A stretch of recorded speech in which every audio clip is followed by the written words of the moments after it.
For the best night's sleep in the whole wide world, visit MyPillow.com. Without a doubt, you know the jingle, you know the commercials, and you know the man behind them, but I don't know that you know his entire story. I'm referring to Mike Lindell, the creator of MyPillow, and I couldn't be more excited than to welcome him onto our program. It's been months in the making, Mike. You're a busy guy, so thank you in advance for spending time with us. Well, it's great to be here this morning. You have quite a story to tell, my friend, and as we speak, I know you're in Orlando shooting another commercial, but headquarters, if I have my facts correct, are in Minnesota, right? That is correct, yep. And with all of the choices around the world of places to do what you do through MyPillow, I think it's really cool that you're still made in America, and I'm wondering what led to that commitment. Well, when I invented MyPillow, there's a couple of things. One is I don't trust anyone else to make it, quite frankly. And the other thing is I want to get it's so rewarding with all my employees right out my door, people I grew up with. But even back then, everybody, all of us pitching in. I one time went from 5 employees to 500 in 40 days. Oh, my. And we at MyPillow, we move so fast you couldn't make it anywhere else anyway. These there's a lot of things that come into play when you make stuff overseas. Number one, you better know your footprint. When by the time you get that stuff, it can be 100 to 120 days. And if your sales to change went up or down, and maybe you don't even need it anymore, or maybe you get it and there's something wrong with it. Anyone that says you save money by that, I would never do it.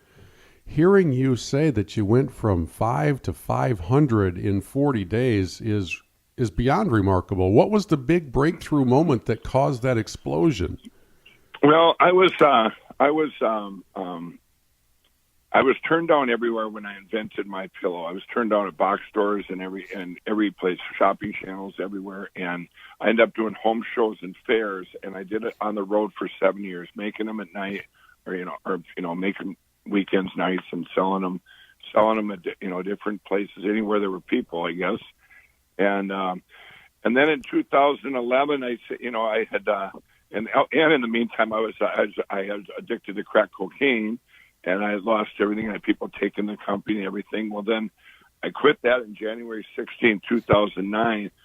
But when I did what I did in 2011, I said, you know what? If no one's going to take me, I'm going to bring it right to the people with an infomercial. And I got my friends and family together, and I said, you guys, we're going to make the biggest infomercial in history. I said, let's go. Just make it real with a real audience. It was just a friend of mine, and it's kind of an interesting fact. Though the night before this producer guy was there, and I did my reads. He said, "This guy's going to be the worst guy ever." He said, "This guy is terrible. This guy is terrible for you." I was fresh out of addiction, and I had all these fear of rejection, and I couldn't. It was very scary for me to do anything on TV in front of an audience, and he was right. The next day, it took about 7-8 takes for the first line, and I said, you know what, you got to get rid of this teleprompter, and I just have to do it like I'm talking to people at a show. And we did it, and it aired October 7, 2011. I was living in my sister's basement, and it went live, and I had probably 5 to 10 employees, my kids, family, and stuff, and it just exploded. And 40 days later, we had 500 employees. That's amazing. Well, and I want to come back to that story, that part of the story, but let me set aside the business aspect for a few moments, because the story of your recovery from addiction, I think, Mike, is one of the more inspirational aspects of your life. And away from this microphone, since you and I have never met, I'll bore you for 30 seconds. Away from this microphone, I work with a number of rescue missions around the country in a consulting role to help with their communications and messaging. And quite often I will go and interview men and women who are in recovery programs and trying to put the pieces of their lives back together. And it's an incredible challenge for them. It's an incredible journey when it's successful. But every single time I will ask the person I'm interviewing, what was the moment that you knew you had to get some help, or it was going to be a bad ending to your story? So if you don't mind, let me ask you the same thing. How did you get into that addiction, and what was the dark moment that led to change? Well, addiction comes from most of it comes from childhood. It can be trauma. It can be fatherlessness. Mine was a divorce. My parents divorced when I was 7 years old. I went to a new school. I turned into either a very shy person or the class clown. It was one or the other. I would jump out window on a bed of a moving bus. I mean, just doing these things to show up. And in the 1980s, I found out if I would see strangers, there's no way I could talk to them. I couldn't. I had this fear of rejection, the fear of unworthiness. I think a lot of addicts go through that. They hide this inner pain. And in the 1980s, then I was introduced to cocaine, and with cocaine, I could talk to anyone. I could do all this stuff, and I'm going, wow, this is. And I was a very functioning addict and that turned to crack cocaine around to the year 2000. And I invented MyPillow in 2004.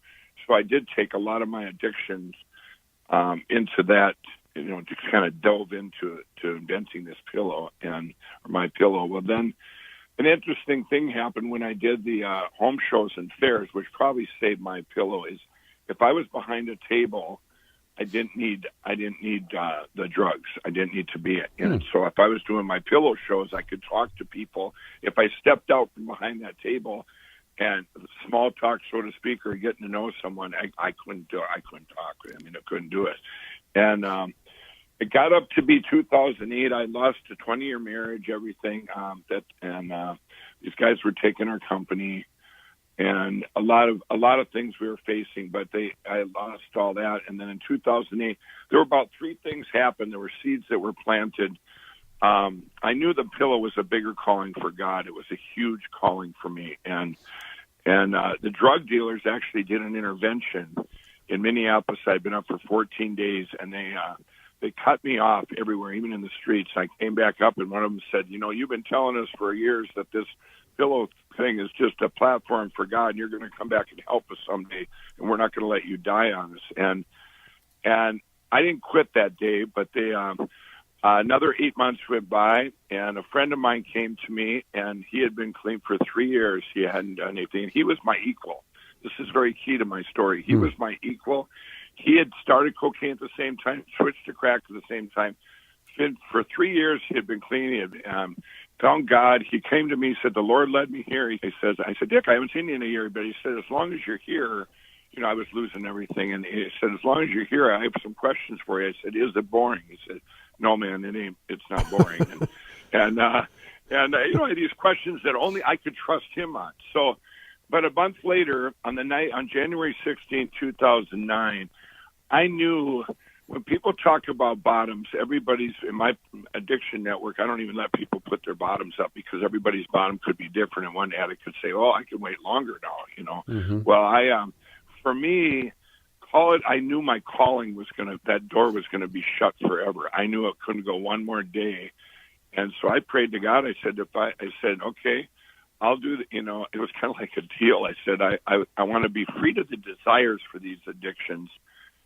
Crack, cocaine, alcohol, cigarettes, gambling, all this stuff. And then I'll do this platform thing. And I did wake up the next day and they were gone. The desires were gone. Now, 2 months later, I actually went to a thing in our church, an outpatient treatment, where I learned where these pains came from in the first place and addressed them. And so it was, that was the start of, I've never looked back on that. I've never looked back. Mike, I've interviewed probably several hundred recovering men and women over a decade plus. I've never heard anybody tell me that their dealers had an intervention for them. That's right. That's remarkable, and it leads me to really confirm what you alluded to, and that is that God had a plan for you, because that doesn't happen naturally. What do you think? Why do you think? Well, you've had time to look back on it. Why do you think God wanted you to get through that? Well, it was for this bigger platform. I mean, I wouldn't change anything that happened to me if I'm not where I'm at right now. And I even had at that same time, I'll tell you this is, you talk about things that don't happen that you haven't heard. at that same time, in that same month, our town cop, I had a warrant out for my arrest for something I didn't do, but I had to go from the inner city of Minneapolis to deliver these papers to my brother, or MyPillow would be gone forever. So I snuck in. We were working on this little schoolhouse, and I drove in there. And sure enough, what are the odds? Larry, the cop, he's right there. And I get out of the car. I'm going to run these papers, and he goes, "Mike, stop right there." And I said, "Larry," I said, if I don't get these papers to my brother, millions of people are going to be affected in the future. I said, it's something about this pillow, and it's a platform for God, for a bigger calling, that I'm going to be speaking out later in life. And they said, you're going to be to blame, Larry. And then Larry goes, and I said, you know what? I'm going to be found innocent, Larry, on Tuesday anyway. And if you arrest me anytime, I promise I'll have cocaine on me. And Larry looked at me, and he says, go or call your brother. Now, 7 years later, I seen Larry just this last September here at our hometown parade. He pulled up. I hadn't seen him in 7 or 8 years since that day. And he got up. I said, Larry, he says, Mike, he goes, do you remember what I did? He goes, do you remember what I did? He goes, am I going to be in your book? And I go, yeah. I go, yes, Larry, we took a picture for the book. But back then I knew that that it was just a big platform, and that God had this big plan. And now, I mean, my friends all see.